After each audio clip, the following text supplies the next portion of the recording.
Hello friends, वेदना stories में आपका स्वागत है। मेरी आज की कहानी है आखिरी सवाल। नहाने के बाद गीले बालों को तौलिए से पोंछकर मानसी ने ड्रेसिंग टेबल पर रखी सिंदूर की डिबिया उठाई। फिर न जाने क्या सोचकर वापस रख दी। आज सुबह से ही उसके मन में हलचल सी मची हुई थी। उसने आदमकद आईने में अपना अक्स देखा तो आंखों में कुछ सवाल नजर आए। क्या वो प्रभात के पास वापस आने पर खुश है? चिर प्रतीक्षित और अभिलाषित चीज पाने की खुशी इन आंखों में क्यों नहीं झलकती? क्यों छाया है एक विराट सन्नाटा, जिसकी प्रतीक्षा में जीवन के 15 बहुमूल्य साल यूं ही गवा दिए? उसके आने की आहट मन को एक मधुर सिहरन से क्यों नहीं भर देती? क्यों आज वेदना और कुड़न का आवरण मन पर छाया हुआ है? मानसी ने दीवार पर टंगी घड़ी की ओर देखा। घड़ी की टिक टिक के साथ समय सरकता जा रहा था। कुछ ही देर में प्रभात यहाँ पहुंच रहे होंगे। घर में सब कितने उत्साहित हैं, मानो बड़ा खजाना मिल गया हो। और मैं, मेरी मनोदशा से किसी को क्या लेना देना? मानसी ने सोचा। मानसी के मन में चल रहे बवंडर से अनजान परिवार के लोग प्रभात के स्वागत की तैयारियों में व्यस्त हैं। ऊपर अपने कमरे में अकेली बैठी मानसी ने गौर से आईने में अपना चेहरा निहारा। बालों में सफेदी कहीं कहीं से झांकने लगी है। चेहरे में अब वो लावण्य कहाँ रहा जो कभी उसे गर्व से भर दिया करता था। गोरा भरा चेहरा अब सांवला और लंबोदरा सा लगने लगा है। पिछले वर्ष ही तो 35 वर्ष पूरे किए हैं उसने। क्या उम्र के इस पड़ाव में कोई उस साथी के साथ को सार्थक मान सकता है जिसने जीवन की शुरुआत में ही दामन छुड़ा लिया हो? जीवन की उमंगें अमृत प्राय हो चुकी हैं। वैसे भी जीवन की कठोर पाषणी राह में नितांत एकाकी चलना, टूट कर गिरना, फिर उठना, अपनी हिम्मत से मंदिर तक पहुंचना, क्या सबके नसीब में होता है? पर मानसी ने कभी कठिनाइयों में आंसू नहीं बहाए। जीवन की हर विसंगति से लड़ी है वो। तभी तो आज एक मुकाम पर है। और आज जीवन के इस मोड़ पर प्रभात का आगमन। मानसी का मन सुप्त हो गया। क्या करें, क्या ना करें? दुनिया, समाज, परिवार, अपनी अस्मिता, अपनी भावनाएं, किस किस से लड़े मानसी, और कैसे? कहते हैं प्रभात का आगमन जीवन के हर अंधेरे को मिटा देता है। सर्वत्र प्रकाश ही प्रकाश होता है। पर क्या मानसी के जीवन में प्रभात का प्रथम आगमन एक नव जीवन की शुरुआत थी? मानसी ने फिर से घड़ी की ओर देखा। 4:30, यानी आधे घंटे में प्रभात यहाँ होगा। हे ईश्वर, मुझे शक्ति दी। खुद से लड़ने की शक्ति, जमाने से लड़ने की शक्ति, सही निर्णय लेने की शक्ति, अपनी अस्मिता की रक्षा करने की शक्ति। उसने कांपते हाथों से एक बार फिर सिंदूर की डिबिया उठाई और फिर वापस रख दी। दोनों हथेलियों में चेहरा छिपाकर वो फूट फूट कर रो पड़ी। ना चाहते हुए भी मन विगत की ओर भागा चला जा रहा था। कितनी गहमा गहमी और खुशी का माहौल था मानसी के विवाह के दिन। 5 भाई बहनों में सबसे छोटी मानसी सबसी सबकी लाडली थी। इंटर पास करते ही पिता ने प्रभात के साथ उसका विवाह तय कर दिया था। लड़का इंजीनियर है, लाखों में। मेरी मानसी के तो भाग खुल गए। पिता कहते नहीं थकते थे। पर विवाह की रात ही मानसी की पुष्पित आशाओं पर तुषारपात हो गया। जब प्रभात ने सपाट शब्दों में उससे कहा, यह शादी मेरी मर्जी के खिलाफ हुई है। वैसे मैं जानता हूँ इसमें तुम्हारा कोई दोष नहीं। फिर भी ना चाहते हुए भी मुझे अपने माता पिता की इच्छा के आगे झुकना पड़ा। अगर माँ ने आत्महत्या की धमकी ना दी होती तो। अवाक मानसी के पैरों तले से जैसे जमीन खिसक गई। प्रेम, मनुहार और समर्पण के स्वप्न में कोई मादक आंखों से आंसू बहने लगे। पल भर में सब कुछ बदल गया। उसने भीगी पलकें उठाकर देखा। प्रभात सोफे पर अधलेटा लगातार सिगरेट फूंके जा रहा था। मन की बेचैनी चेहरे पर स्पष्ट थी। मानसी ने धीरे से अपने आंसू पोंछ लिए। कोई बात नहीं, भले ही इनकी मर्जी से शादी नहीं हो, मैं अपने प्रेम से इन्हें वश में कर लूंगी। सोचते सोचते कब उसकी आंख लग गई पता ही नहीं चला। सुबह आंखें खुली तो देखा प्रभात कमरे में नहीं थे। संकोचवश वो किसी से कुछ पूछ भी नहीं पाई। पर उसे लगा जैसे घर में एक अजीब सा सन्नाटा छाया हुआ है। लगता ही नहीं जैसे कल की नववधु इस घर में आई हो। घर के हर सदस्य के चेहरे पर एक अजीब सी चुप्पी थी। पर शाम को मानसी को हर एक प्रश्न का जवाब मिल गया। जब उसने अपनी बड़ी ननद को अपनी माँ से ये कहते हुए सुना कि प्रभात इस शादी के कारण घर छोड़ कर चला गया, उसकी सास बैठी रो रही थी और बड़ी ननद बिलखते हुए कह रही थी, माँ, मैंने कहा था ना, प्रभात की मर्जी के खिलाफ कुछ मत करो। वही हुआ जिसका डर था। प्रभात तो बचपन से ही जिद्दी है, पर किसी ने मेरी बात नहीं मानी। लाख रुकने पर भी वो चला गया। देखना, अब वो शायद ही कभी लौट कर घर आए। ना जाने बेचारी मानसी का क्या होगा। मानसी कटे पेड़ की तरह बिस्तर पर ढह सी गई। आंखों के सामने घना अंधेरा छा गया था। फिर सब कुछ अनचाहा घटता गया। पग फेरी की रस्म के लिए भाई के साथ मायके आई मानसी, फिर लौट कर ससुराल नहीं गई। ससुराल वालों ने मानसी की विदाई पर जोर डाला था, पर आंतरिक पीड़ा से विकल रोती बिलखती बेटी की दशा ने पिता के हृदय को वेदना की जंजीर से बांध लिया था।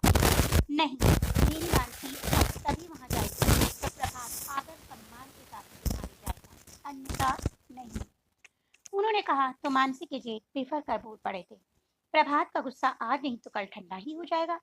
वो खुद ही वापस लौट आएगा। क्या तब तक बेटी को घर पर बिठाएंगे? समाज क्या कहेगा? आपके साथ साथ हमारी भी बदनामी होगी।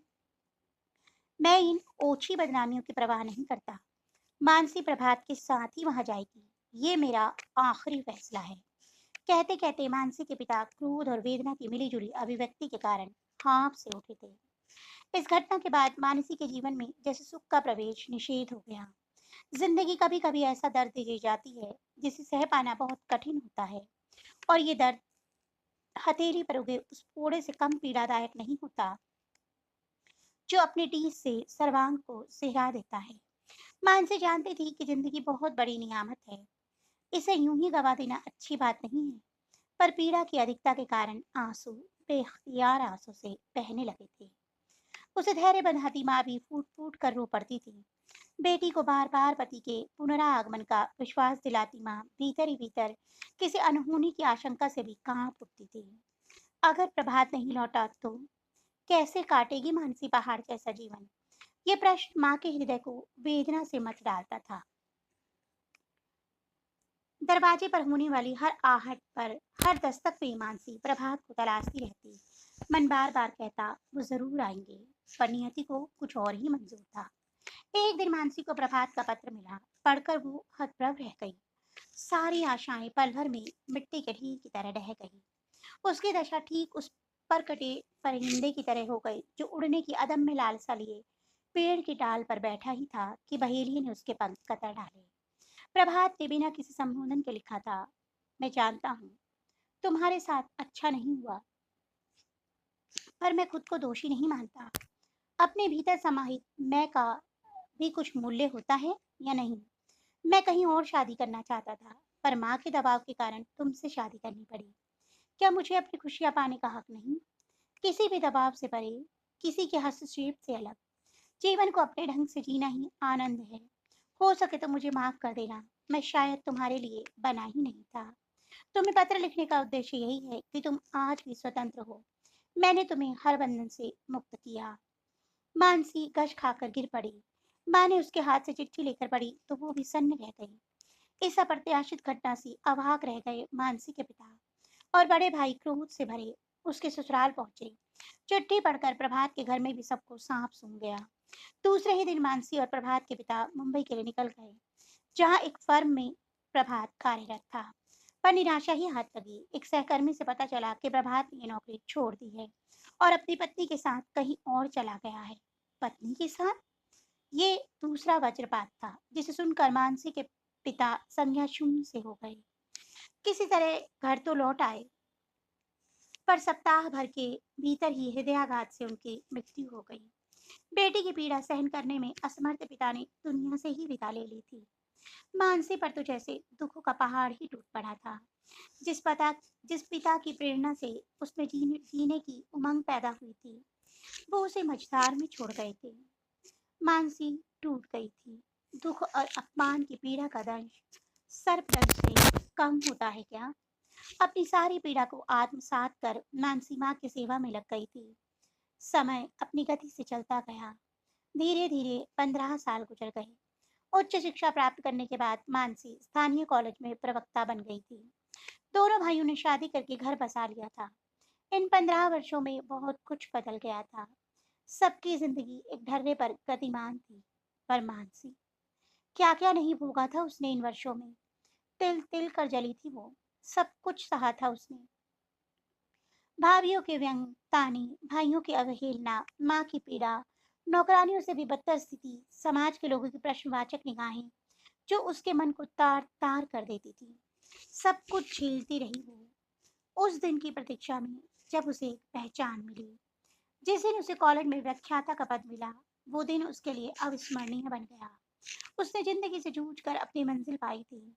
जो लोग ताने देते नहीं थकते थे, उन्हें अब मानसी कर्मठ और जीवट कभी कभी मानसी के अधरों पर एक विद्रूप सी मुस्कान आकर ठहर जाती। वो सोचती, समाज के लोगों के विचार कितने सनभंगुर होते हैं। समय, परिस्थिति और विचारधारा का अटूट संबंध है। शायद तभी समय और परिस्थिति विचारधारा को बदल कर रख देती है। माँ मानसी और का नीरस और एकाकी जीवन देखकर मन ही मन जैसे अंगारों पर लौटती रहती। कल ही तो विहल होकर मानसी से कहा था माँ ने, मेरे बाद पहाड़ जैसा एकाकी जीवन कैसे जिएगी मेरी बेटी। सच कहती हूँ, कभी कभी तो जी करता है तेरा दूसरा भी हरा चाह दूं, टकरा जाऊं समाज की बनाई सारी रीतियों से। मानसी की आंखें पीड़ा की अधिकता से भर आई। उससे धीमे स्वर में कहा, पहले ये तो बताओ माँ, समाज मुझे क्या दर्जा देता है? ब्याता का, परित्यक्ता का या विधवा का? मेरी तो कोई पहचान ही नहीं। कभी कभी सोचती हूँ, माथे पर बिंदिया, मांग में सिंदूर क्यों लगाती रही हूँ वर्षों से? क्यों जीती रही हूँ दोहरी जिंदगी? विवाहिता के छद्म आवरण से लिपटे अपने कुमारे को, अपने सपनों को क्यों छलती आई हूँ आज तक? कहते कहते वो बिलख कर रो पड़ी थी। परित्यक्ता शब्द जब किसी नारी के साथ जुड़ जाता है, तो वह किसी नासूर से कम पीड़ा नहीं देता। लाख जतन कर लिए जाए, पर समाज एक नश्तर की तरह इस घाव को कभी भरने नहीं देता। क्या क्या नहीं भोगा है मानसी ने। आज 15 वर्षों के बाद जिंदगी के इस मोड़ पर प्रभात पुनः उसके जीवन में साधिकार प्रवेश चाहता है। और वो भी ऐसी स्थिति में जब वो एक दुर्घटना में अपने पति और बच्चे को खो चुका है। आज जो सामाजिक संवेदना प्रभात के साथ है, वो वर्षों पहले मानसी के साथ नहीं थी। माँ ने कहा था, बेचारा। कल रात पहली बार मानसी के घर वालों के सामने मुंह खोला, मैं प्रभात के साथ नहीं जाऊंगी। अब बहुत देर हो चुकी है। सबकी आंखें हैरत से फट गई। बड़े भैया ने क्रोध से कहा, कुछ भी हो तुम्हें उसके साथ जाना ही होगा। आखिर वो तुम्हारा पति है। मानसी के परिवार वाले उसकी चुप्पी को स्वीकृति समझकर खुशी खुशी प्रभात के आगमन की प्रतीक्षा करने लगे। पर मानसी ने मन ही मन दृढ़ निश्चय कर लिया कि अब वो कठपुतली की जिंदगी नहीं जिएगी। उसने जैसे अपने आप से कहा, अगर सूत्रधार की मजबूत पकड़ से डोर नहीं खींच सकती तो क्या हुआ? अपने साथ जुड़ी डोर तो तोड़कर फेंक सकती हूँ ना। बस बहुत हो गया। अब मैं वही करूंगी जो मुझे करना है।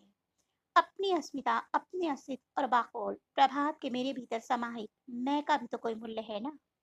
मान से नीचे आओ ना, क्या कर रही हो इतनी देर से? बड़ी भाभी ने पुकारा तो उसकी तंद्रा भंग हुई।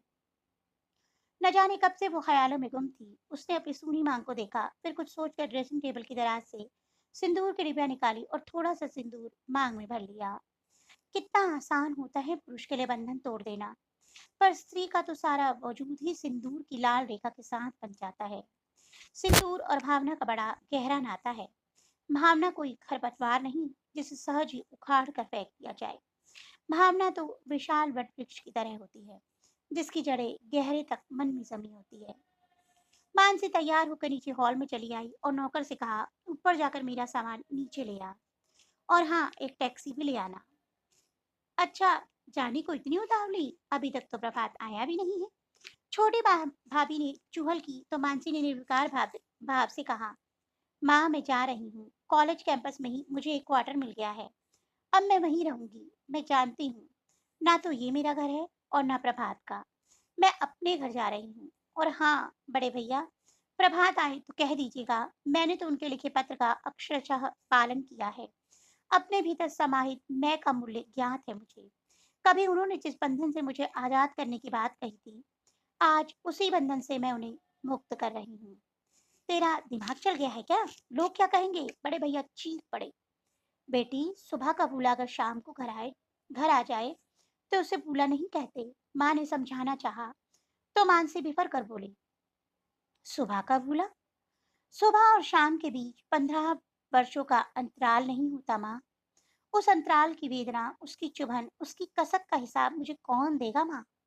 ये समाज, परिवार या खुद प्रभात? प्रभात तो एक पुरुष है, अच्छी तरह जानता है कि वो चाहे जिस तरह से नारी को की अस्मिता को रोन डाले, नारी हर परिस्थिति में उसे अंगीकार करने पर विवश ही होगी। माँ, आज तक मैंने आपके, भैया भाभी के, समाज के और अपने मन में उठे हर प्रश्न का उत्तर दिया है, पर आज एक आखिरी सवाल पूछती हूँ। आखिर स्त्री कब तक सहेगी? कभी तो विद्रोह का स्वर मुखर होगा ही। फिर शुरुआत मुझसे ही क्यों नहीं? बोलो माँ, शुरुआत मुझसे ही क्यों नहीं?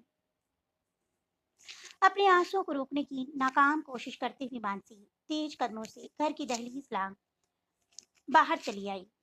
टैक्सी में बैठी तो ना चाहते हुए भी अब तक अवरुद्ध अश्रु प्रवाह सारे बांध तोड़कर बह निकला।